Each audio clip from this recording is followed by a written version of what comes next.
Assalamualaikum warahmatullahi wabarakatuh.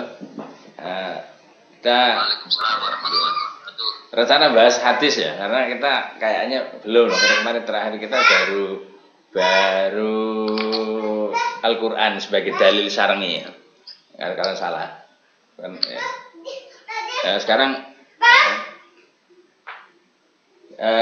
kita kita sekarang hadis sebagai dalil syar'i ya. Atau paling tidak nanti hadis Nabi ini dijadikan oleh usul fikih sebagai landasan hukum Islam yang kedua setelah Al-Quran.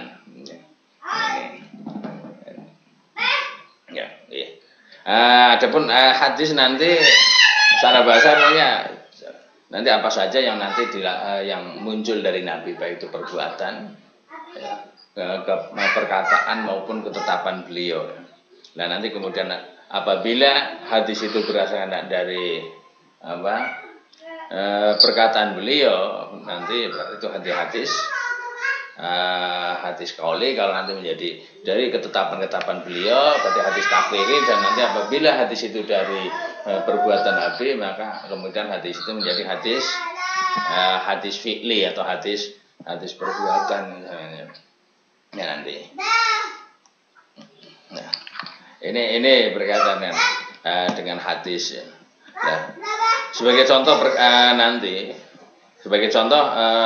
hadis atau sunnah atau ya Nabi yang berupa atau berbentuk qauli ya, adalah hadis Nabi apa yang datang dari Nabi yang berdasarkan pada yang disampaikan atau perkataan Nabi.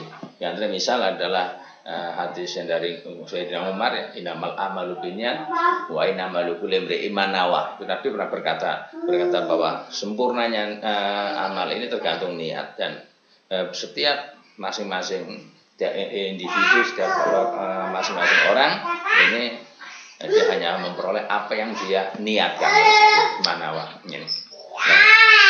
Itu termasuk nanti bagaimana Nabi menjelaskan atau menyampaikan tidak pernah berkata la doror wala diror, tidak boleh membuat bahaya dan tidak ada bahaya. Terus kemudian di kesempatan lain Nabi juga bersabda ya, walaisa fi maduna khamsat dautin ya aminal iblis sotaqo. Ini apa yang disampaikan Nabi. Nah, pada selanjutnya nanti ini sebagai hadis qauli ya. Ini termasuk juga nanti tidak hanya itu ya. Berkaitan dengan apa yang disampaikan oleh Nabi melalui bahasa Nabi, misalnya khudu ngani ya, manasikakum misalnya, ambillah dari saya bagaimana gerak-gerik tentang ibadah haji kamu misalnya. Misal Nabi perintah pada sahabat berkaitan dengan cara sholat, bagaimana sudah solu kama ra'aitumu usolli. Anda sholatlah Anda sebagaimana Anda melihat saya sholat dan sebagainya. Ini berkaitan dengan hadis-hadis qauli ya, atau sunnah qauli. Nah, ini. Kemudian yang kedua adalah fi'li ya, hadis fi'li ya, nanti yang berupa perbuatan ya. Nanti misalnya ketika kita melihat atau diperintah oleh Nabi ya, sholatlah Anda seperti kamu melihat saya sholat. Nah, sholatnya kayak Nabi kayak apa? Ketika takbir kayak apa? Kita hanya melihat gerakan Nabi, ya, perbuatan Nabi. Terus kemudian ya, berkaitan dengan bagaimana kita mempelajari cara praktek manasik haji yang dilakukan Nabi. Ya, kita melihat bagaimana Nabi ketika melakukan tawaf, bagaimana Nabi melakukan sa'i, bagaimana Nabi melakukan balang jumroh dan sebagainya. Ini berbuat ini kemudian maka hadis fikih. Masuk kemudian bagaimana nanti ya, Nabi ini melakukan potong tangan terhadap pencuri atau sebagai pencurian. Ini yang kedua. Yang ketiga adalah hadis taklif, hadis ketetapan. Di Nabi menetapkan atau tidak. Nah, misalnya suatu ketika ada misalnya awalnya sebelum wajib puasa Ramadan diturunkan, umat Islam dan Nabi sendiri kan mewajibkan atau diwajibkan untuk melakukan puasa Asyura. Akan tetapi setelah puasa Ramadan diwajibkan, maka kemudian ya puasa Asyura ini tidak menjadi wajib. Kemudian yang wajib adalah kemudian puasa di bulan Ramadan. Ya, satu. Oleh sebab itu karena sebelum Ramadan wajib sudah biasa melakukan puasa, maka saat turun Ramadan itu puasa di bulan di Asyura tanggal 10. Nah, setelah mengetahui bahwa itu juga bisa dilakukan oleh Yahudi, maka Nabi ketika itu bertekad bahwa jika beliau sampai pada tahun depan, maka beliau akan melakukan puasa Asyura sekaligus dengan tanggal 9-nya. Tanggal 9 puasa sambil Asyura, 10-nya puasa, ya. Tetapi belum sampai bulan Syura tahun depan Nabi sudah meninggal di Rabiul Awal, ya. Nah, maka yang ketetapan atau Nabi akan, kalau saya nanti sampai tahun depan masih hidup, maka saya akan berpuasa. Ini termasuk nanti sunnah takriri, ketetapan. Hewan dog kayak biaya adal. Ini berkata sudah mengulurkan tangannya kemudian tidak jadi ngambil, maka kemudian Nabi tanya apakah itu haram, Nabi tidak, hanya saja binatang itu tidak ada di daerah kami sehingga kami merasa jijik. Ini juga menandakan bahwa boleh dimakan tapi tidak haram. Haram. Ini yang berkaitan hadis-hadis ya. Terus kemudian nanti berkaitan dengan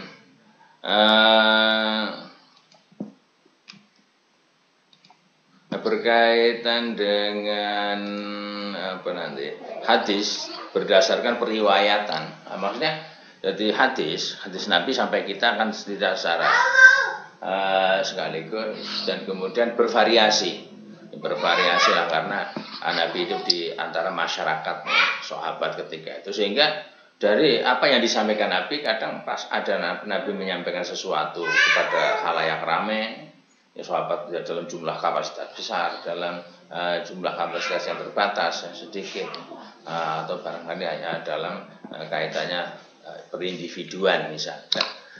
Jika kayak gitu, maka nanti akan dari adanya jumlah perawi yang meriwayatkan hadis ini akan memunculkan adanya nama dan hadis tersebut. Ya. Di antaranya nanti kalau kita melihat pada pembagian hadis ini, yang mana hadis sebagai dalil syariat atau dalil agama kedua setelah Al-Quran, dilihat dari jumlah yang meriwayatkan hadis A yang meriwayatkan berapa, terus hadis lain berapa, kemudian memunculkan adanya perbedaan nama, maka para jumhur ulama ini kemudian mengelompokkan menjadi atau kalau kayak gitu para ulama, jumhur ulama berkaitan dengan memandang hadis dari segi riwayat ini terkotak atau terkelompok menjadi dua kelompok. Yang pertama adalah ulama mazhab Hanafiyah. Ini ya, kalau satu ulama mazhab Hanafiyah mengelompokkan hadis dalam tiga kategori. Nah, ini ulama Hanafiyah. Apa yang pertama, ulama Hanafiyah nanti ada hadis mutawatir, hadis masyhur, dan hadis ahadi. Nah, terus kemudian hadis mutawatir itu apa? Nah, ini nanti hadis mutawatir secara umum adalah hadis yang diriwayatkan dari Rasulullah oleh sekelompok rawi. Ya, sekelompok rawi mulai generasi awal Islam, yang mana kalau jumlah rawi ini mencapai kelompok tertentu. Yang menurut ulama pakar hadis nanti sudah ditentukan, ada yang mengatakan 10, ada yang 30, ada yang 40 dan sebagainya. Yang jelas nanti penyampaian Nabi yang diterima oleh khalayak ramai ini nanti menjadi menjadi ya hadis yang sering disebut dengan hadis mutawatir. Dengan kata lain, hadis mutawatir adalah hadis Nabi yang sampai kepada kita, ya, yang sampai kepada kita melalui sahabat ayat. Ya, hal kayak gini kemungkinan layaknya terjadi ya dalam istilah kita mungkin haflah atau sebagainya nanti itu majlis-majlis ramai.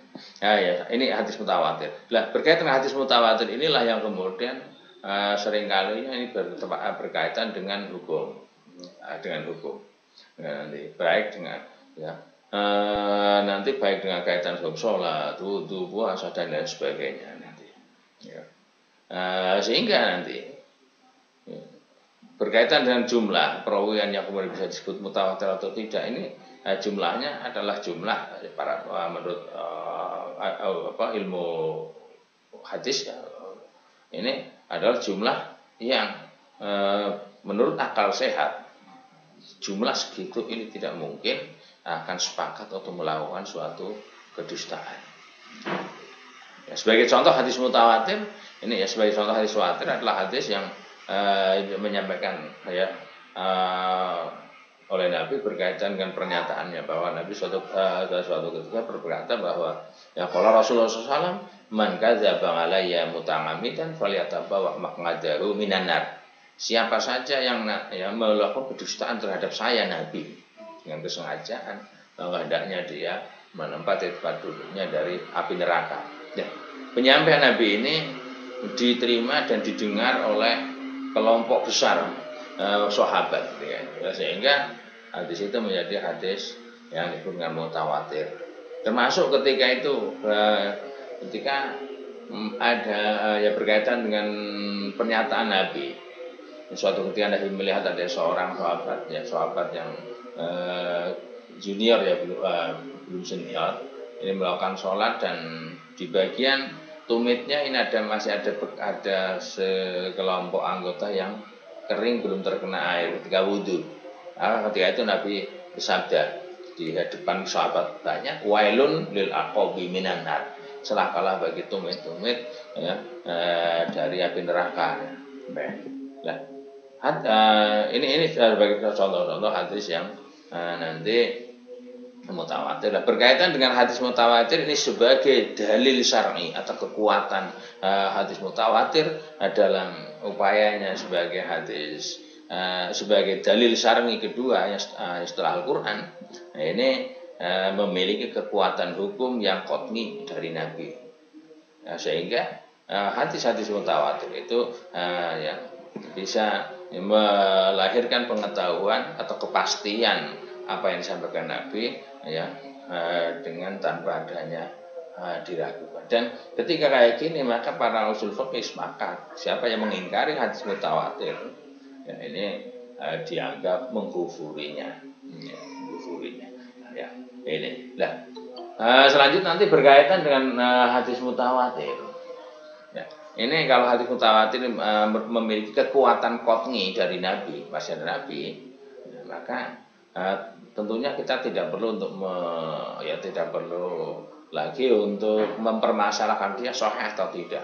Dengan kata lain, kalau bisa kemungkinan menurut pendapat saya ini kalau hadis mutawatir itu mesti sahih, tapi hadis sahih ini belum tentu mutawatir. Ya, saya ya. Ini yang pertama ya, dari mutawatir. Yang kedua adalah hadis masyhur. Nah, hadis masyhur itu hadis apa? Hadis masyhur adalah hadis yang diriwayatkan oleh sejumlah rawi yang tidak mencapai pada jumlah rawi dalam hadis mutawatir. Dengan katanya sejumlah rawi tapi jumlahnya tidak terlalu besar ya, tidak terlalu besar. Ya nanti dia meskipun kayak gitu tapi juga jumlah rawi itu juga tidak memungkinkan untuk adanya melakukan kedustaan terhadap Nabi. Ini secara akal sehat. Nah, ini nanti. Ya. Dan sehingga nanti, ya, nanti kemasyhuran hadis ini nanti, ya, ini akan tersebar setelah generasi ketiga, paling tidak. Misal sekarang gini, jadi Nabi menyampaikan, kemudian ketika itu kira-kira jumlah sahabat itu seberapa. Ini secara pasti ya nanti baru akan dibahas di setelah generasi murid sahabat tapingin, murid tapingin paling mulai dari tapingin dan selainnya ini nanti akan terlihat. Nah, biasanya kan murid A dari siapa naik, si A siapa dan sebagainya ya. Ya, ibarat ini yang ada dalam kita lah nanti. Ya ini hadis masyhur. Adapun sebagai contoh hadis masyhur, misal satu diantaranya adalah nanti ya tentang pentingnya niat dalam setiap amal perbuatan itu juga ada mengatakan sebagai ya nanti jadi inamal amalu biniyat ya. Itu tadi kalau dilihat dari redaksi kauli ucapan Nabi, kalau dilihat dari jumlah perawinya adalah hadis yang masyhur, maka diterima oleh sekelompok besar sahabat tapi tidak mencapai jumlah kelompok mutawatir. Termasuk nanti juga hadis masyhur berupa kauli. Ini nanti adalah Nabi bunyal Islam ala khamsin. Islam ini dibangun atau Islam ini berdiri kokoh berdasarkan pada 5 asas. Ini juga hadis. Kalau dilihat dari redaksinya, dia redaksi kauli. Kalau dari periwayatannya, jumlah perawi itu hadis yang masyhur. Nanti di antara ini contoh hadis baru. Lah berkaitan dengan dalil syar'inya bagaimana? Hadis masyhur ini ini dilihat dari segi usul fikih memang memiliki kekuatan hukum bahwa ini merupakan hadis qat'i ya, yang periwayatannya jelas dari para sahabat.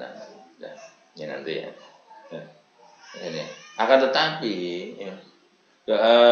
hukum atau kekot'ian hukum yang muncul dari hadis masyhur ini tidak sekuat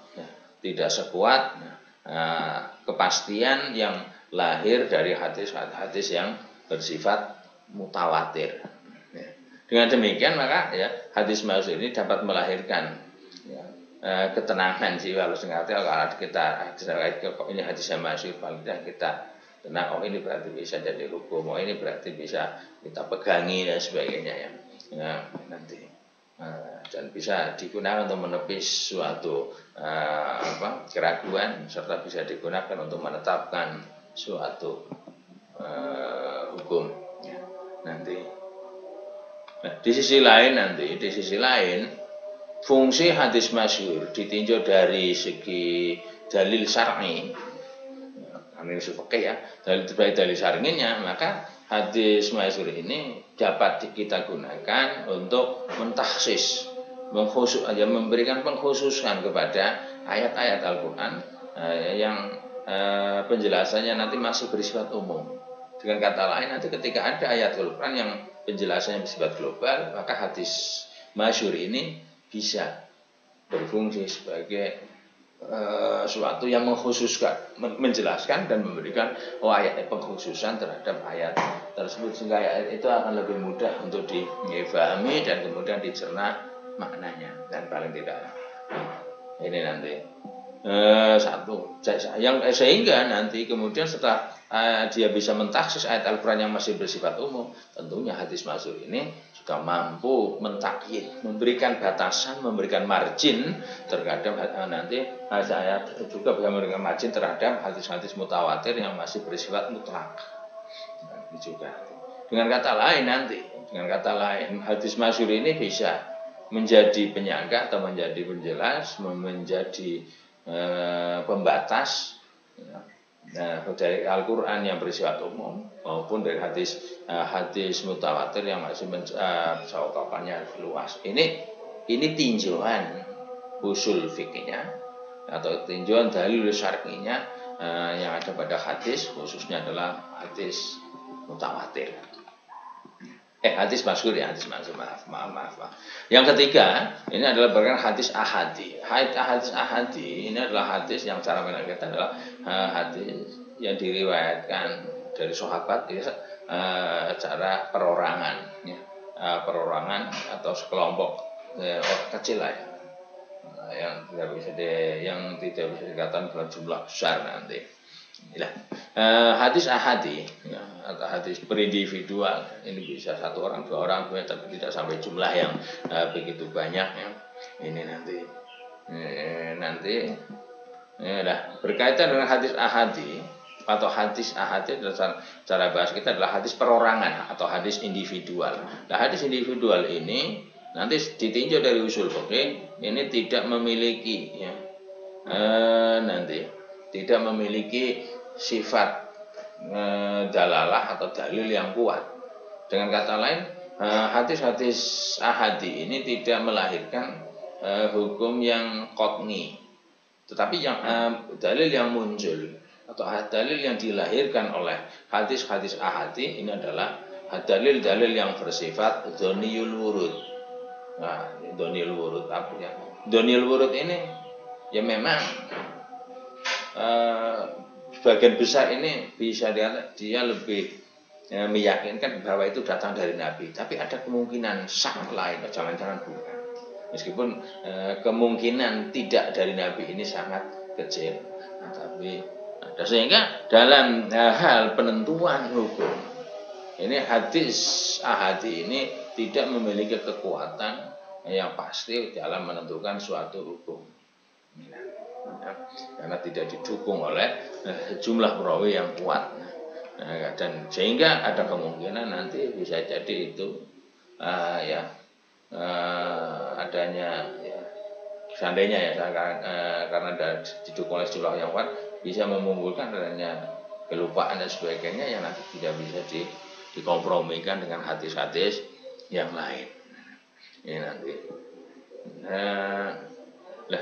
ya kemudian nanti meskipun hadis ahadi ini kemudian meskipun kita berkaitan dengan hadis-hadis adalah hadis yang diriwayatkan oleh perorangan atau tidak diriwayatkan oleh sejumlah besar sahabat, sehingga dia atau hadis ahadi ini akan memunculkan hukum yang bersifat dzoniyul wurud ya.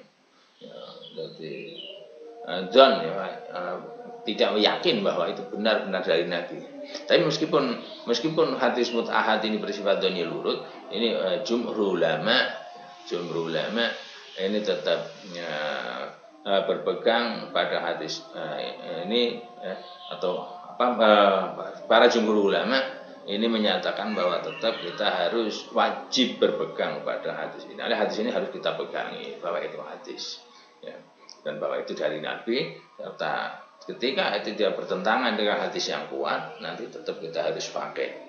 Ya ini berkaitan dengan nanti ada rad, ada air ya, atau syarh ini bahasnya di usul di ulumul hadis, tapi kita kayaknya tidak ada ulumul hadis ya. Ini nanti kembali lagi pokoknya kita jumhur kita wajib berpegang atau kita wajib memegang hadis masyhur selama tidak bersinggungan dengan masalah keyakinan ya. Ini dan selama tidak bertentangan dengan hadis-hadis yang memiliki kekuatan dalil khatmiyul wurud. Ini ya.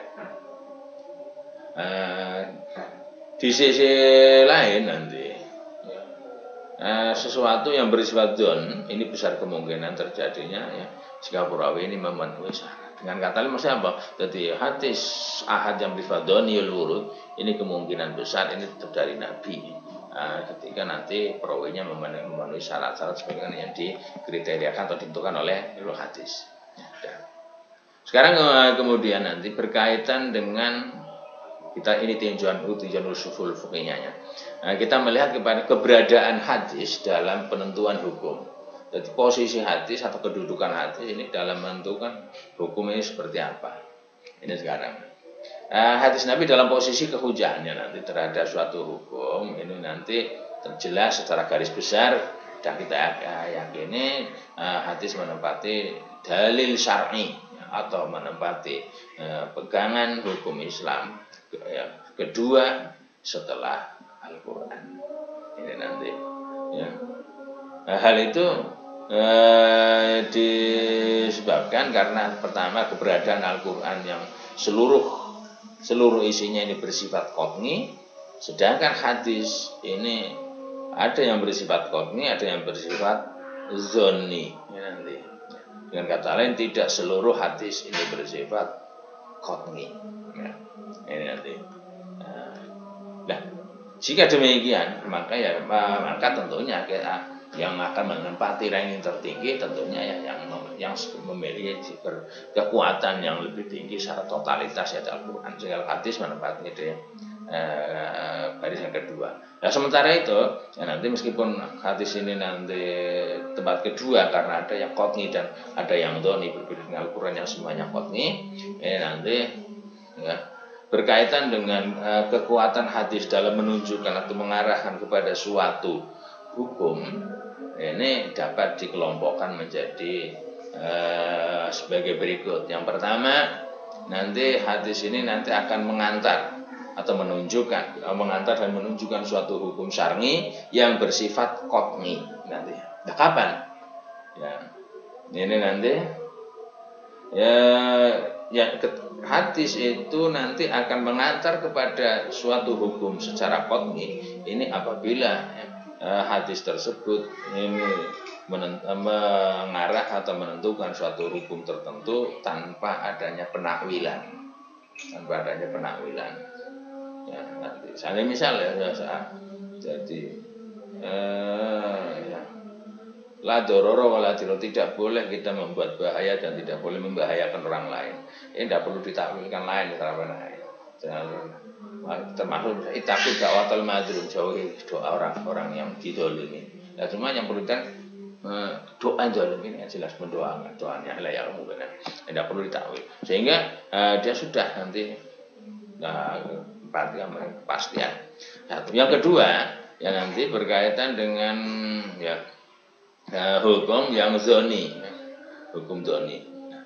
Ya, nah, hadis yang menunjukkan atau hadis yang akan menjadi dalil suatu hukum, tetapi kekuatannya bersifat zoni, ini paling tidak apabila pertama hadisnya tersebut ini nanti menunjukkan terhadap suatu hukum dan dalam mengarahkan atau menentukan hukum, hadis ini perlu ditakwil.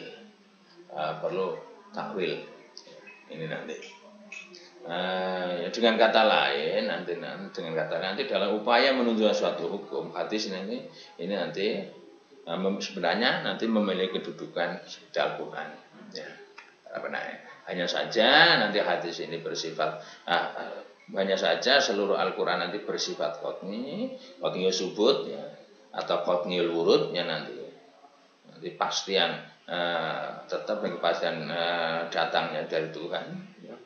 Nanti adapun hadis ini tidak ada yang bersifat qat'i asabut atau lurut selain hadis-hadis yang mutawatir.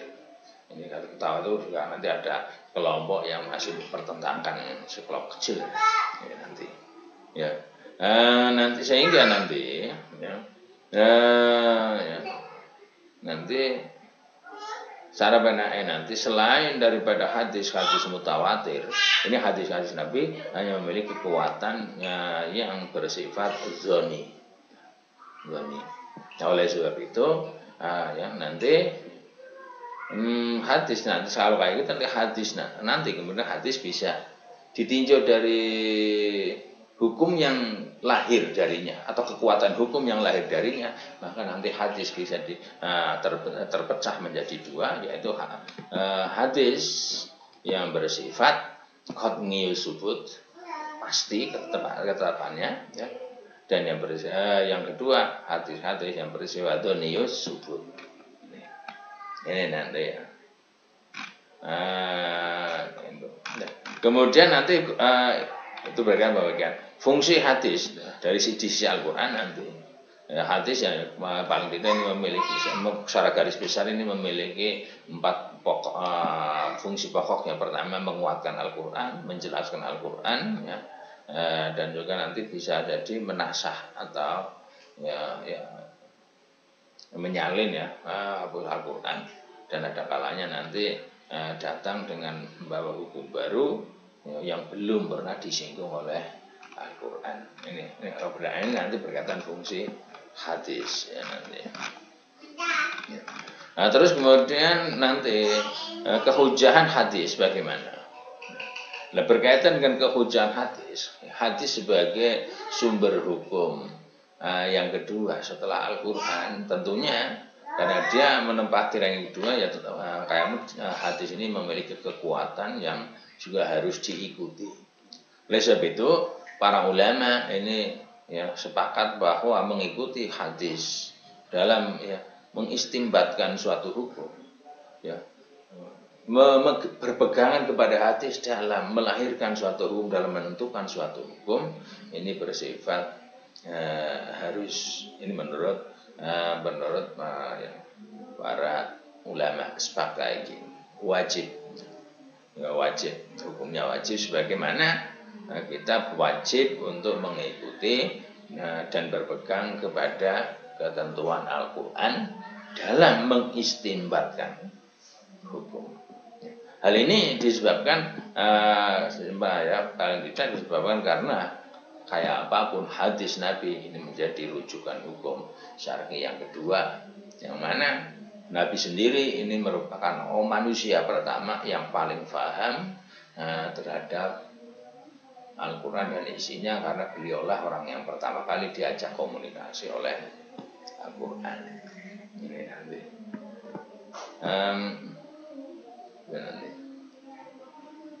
Yang berikutnya adalah hadis mursal. Ini kita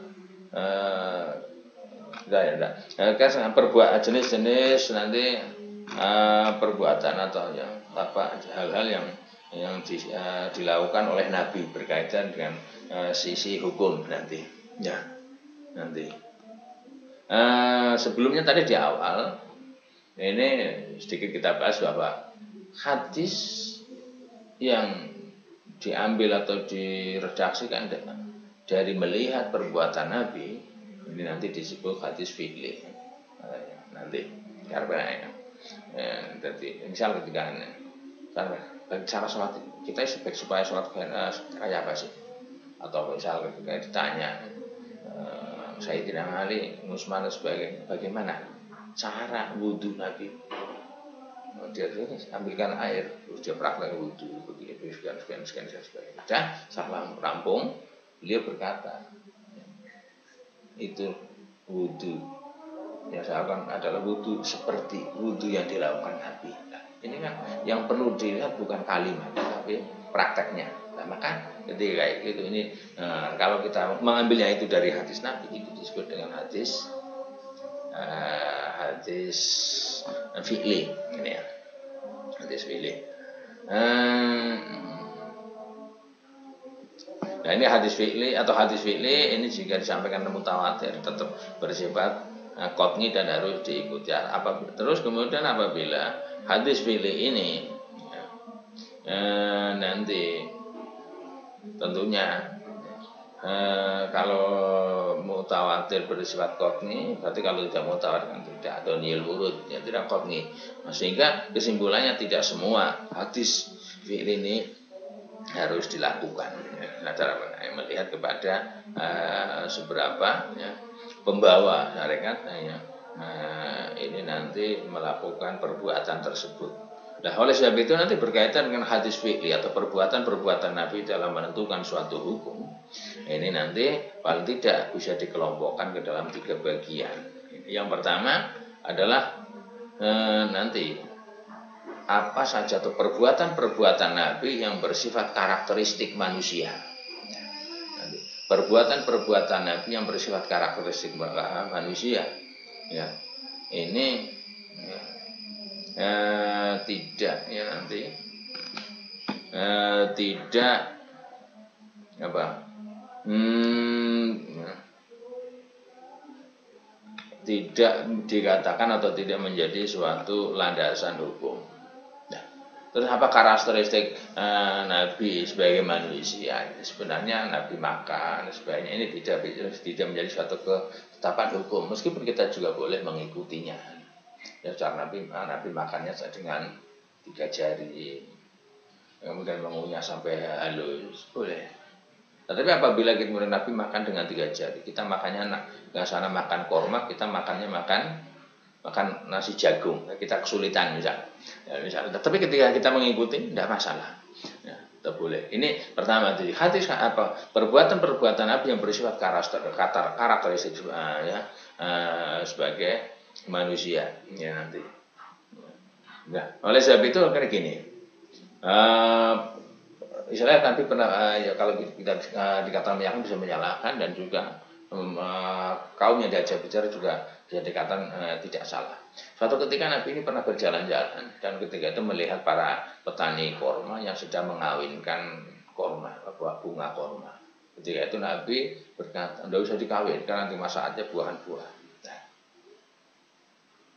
melihat si petani korma melihat yang bicara adalah Muhammad bin Abdillah Rasulullah, maka mereka akhirnya tidak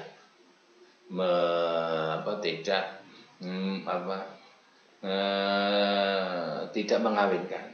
Nah, akhirnya drop hasil pertanian korma, drop setelah itu. Nah, soalnya ketemu lagi dengan Nabi. Oh Nabi, Nabi, sekarang hasil panen korma ini merosot drastis. Loh kenapa? Yang tidak dikawinkan. Loh kenapa dikawinkan? Nabi mengatakan tidak usah dikawinkan, ini masa punya buah-buah. Maka ketika itu Nabi berkata, loh antum a'lamu bi umuri dunyaku, Anda itu lebih tahu dengan keduniaanmu. Alias Anda sebagai petani lebih tahu tentang pertanian, saya kan bukan petani. Misalnya. Ini satu. Ya. Ini karakteristik manusia. Termasuk kemudian ketika nanti perang Badar, ya karena Mikdad itu berkata Nabi, Anda menempatkan di tempat ini berdasarkan wahyu, ya, atau berdasarkan siasat dan pendapat. Jika ini berdasarkan wahyu, kami tidak bisa melangkah maju, pokoknya kita mengikuti apa adanya. Tapi kalau ini bisa pendapat, ini pendapat yang kurang tepat. Nabi sebagai Nabi multidimensi, sebagai pemimpin sebagainya berkata ini hanya pendapat dan siasat. Nah, akhirnya kalau gitu kita pindah, Nabi tidak tepat di sini. Ya, ini menunjukkan bahwa perbuatan Nabi yang bersifat karakteristik sebagai manusia ini tidak mutlak menjadi suatu hukum syar'i atau tidak melakukan hukum syar'i. Yang kedua, perbuatan yang ditetapkan keberadaannya sebagai kekhususan bagi Nabi. Ini nanti dengan kata lain apa? Nanti khususiah Nabi ini tidak bisa kita samakan dan tidak bisa kita ikuti plek gitu. Contoh yang paling jelas, Nabi memiliki kekhususan, Nabi boleh membawahi 9 istri. Ini khusus untuk Nabi. Kita tidak. Nah, kita tidak boleh membawahi. Nabi boleh berpuasa dengan wisol, nyambung. Nabi boleh puasa siang puasa, maghrib tidak buka, malam sampai pagi lagi boleh. Sampai puasa lagi besok. Nabi boleh. Kita tidak boleh. Kenapa? Karena perbuatan Nabi, yaitu boleh dikatakan hadis fi'li, tapi perbuatan Nabi itu tidak bisa dijadikan sebagai landasan hukum syar'i, karena itu adalah khusus ya bagi beliau dan bukan dikebawa untuk umum. Cara penakai mungkin apa ya? Bukan untuk dijual, tapi untuk kalangan sendiri ya. Meskipun kalau kita kalangan sendiri dijual ya. Tapi berkaitan ini tidak. Pokoknya khususnya Nabi ini tidak menjadi hukum yang digunakan untuk umatnya dan tidak menjadi landasan hukum syar'i secara umum. Yang ketiga nanti ada perbuatan Nabi ada perbuatan Nabi yang bebas serta sepi dari dua hal tersebut. Alias nanti ada apa yang dilakukan Nabi ya, tapi lepas dari karakteristik kemanusiaannya Muhammad dan lepas dari kekhususan untuk Muhammad. Ini nanti ini yang ketiga. Nah, perbuatan yang inilah ya nanti yang kemudian selanjutnya disebut sebagai tasrik, suatu penentuan suatu hukum. Ya, dan yang ketiga ini ya adalah perbuatan-perbuatan yang keluar dari Nabi yang lepas dari sifat karakteristik kemanusiaannya Muhammad dan lepas dari khususiahnya Muhammad. Inilah yang kemudian dianjurkan untuk kita teladani dan untuk kita ikuti. Baik, kemudian nanti itu akan menjelma menjadi suatu yang bersifat wajib, bersifat sunnah, anjuran, ibadah, maupun sebagainya. Nah, dengan perincian-perincian tertentu ya nanti ya. Berkaitan hadis. Oleh sebab itu nanti berkaitan dengan yang nomor 3, ini adalah perbuatan yang keluar dari Nabi yang lepas dari karakteristiknya sebagai manusia dan lepas dan tidak termasuk dalam ikatan kekhususiannya Nabi. Nanti bisa kita gunakan sebagai dalil tasyrik atau dalil syar'i. Ini hanya di ayat yang kemudian dalil syar'i kedua dari perbuatan Nabi adalah hal-hal atau perbuatan-perbuatan Nabi yang bukan khususiahnya beliau dan bukan karakteristik manusia. Nah, maka apabila perbuatan itu datang untuk menjelaskan keglobalan Al-Quran, kemudian memberikan batasan Al-Quran supaya sehingga sudah tidak lagi mutlak dan tidak begitu luas, kemudian memberikan pengkhususan dari ayat-ayat yang umum dan sebagainya, nanti maka hadis itu nanti menjadi hadis yang penjelas atau sebagai pensarih daripada ayat, mentafsirkan ayat. Nah, ini nanti yang pertama. Nah, katanya bisa dengan kata lain bisa jadi saya ulangi, perbuatan Nabi itu bisa menjelaskan keglobalan Al-Quran. Contoh, di Al-Quran, aqimus sholat, dirikanlah sholat. Kita bingung seperti apa. Maka perbuatan Nabi ini akan memberikan batasan, memberikan pengkhususan. Dengan kata lain, bagaimana? Sholu kama ra'aitumuni usolli. Sholatlah kamu seperti melihat saya sholat. Misal, idza sholati fasbihil wudu. Sebagainya. Ini adalah yang nanti akan menjelaskan tentang Quran. Nah, di sini fungsi daripada hadis sebagai dalil syar'i yang kedua. Ini nanti. Nah, terus kemudian apabila perbuatan Nabi itu didahului oleh penjelasan suatu, ya nanti. Baik nanti jika ada kondisi sifat secara syar'iyah maupun tidak, maka jika perbuatan Nabi itu sifatnya diketahui oleh adanya penjelasan atau diketahui dalam koridor wajib, sunnah, ibadah, maka umatnya begitu juga dalam melakukan.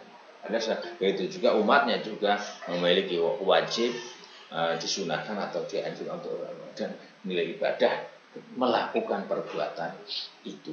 Nah, sehingga kembali lagi berkaitan dengan Nabi memakai sandal yang kayak apa, Nabi memakai sorban yang kayak apa, Nabi jenggotnya kayak apa, sebagainya. Ini menurut saya akan melihat ini itu adalah apa yang ada pada Nabi hanya bersifat karakteristik manusia yang tidak melahirkan adanya suatu pembatasan, dan perinci terhadap keglobalan Al-Quran. Yang tinggal kita tidak harus memaksakan jenggotnya kudu lemu dan sebagainya. Sudah sih daerah rampung dari pasaran duit. Ya. Nah, oleh sebab itu nanti yang jelas pokoknya nanti koridor terakhir ini nanti kembali kepada apa yang ada di ketentuan Al-Quran surat Hasyr ayat 7 ya. Ini wa ma atakumur rasulu fakhudhuhu wa ma nahakum anhu fantahu. Apa saja yang datang dari Rasul kepadamu maka ambillah, dan apa saja yang Rasul mencegahnya dari hal itu maka jauhilah. Ini. Yang ketiga, bila sifat perbuatan syar'i atau bila kemudian apabila perbuatan ini nanti sifat syaratnya atau sifat penetapan hukumnya ini tidak diketahui. Jadi apa yang dilakukan Nabi ini tidak memunculkan bahwa perbuatan itu adalah perbuatan dilakukannya untuk menerapkan suatu hukum misalnya.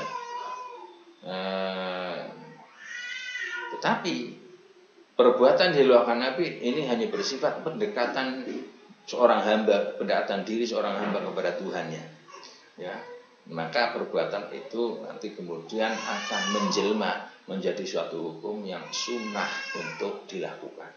Tapi bila sifat al-qurbah sifat pendekatan diri kepada Tuhan dari perbuatan yang dilakukan Nabi. Ya.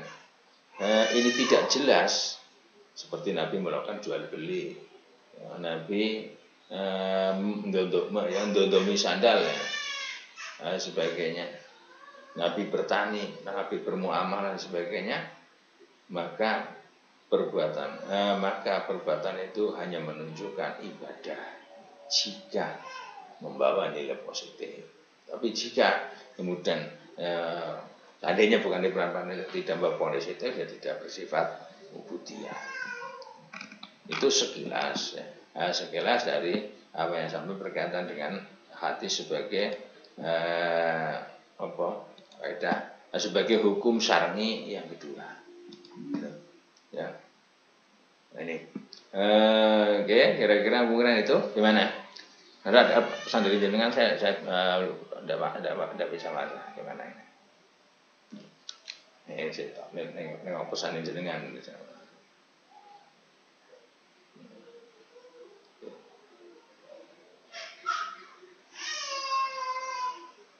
Itu ya.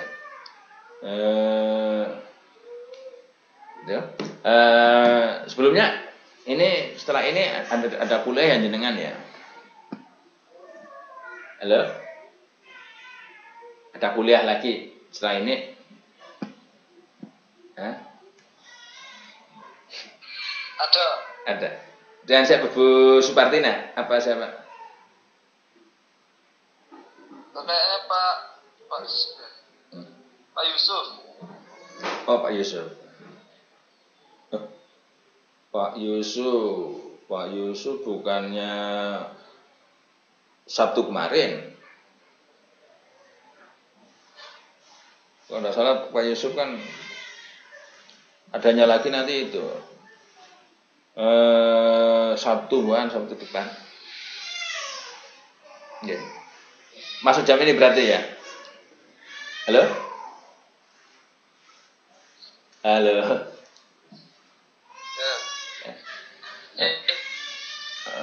Oke, kalau kayak gitu ya gimana lagi, Om? Sebenarnya sih saya juga ini masuk kita berapa pertemuan Pak? Baru sampai ke hadis ya? Hah? Halo? Gimana?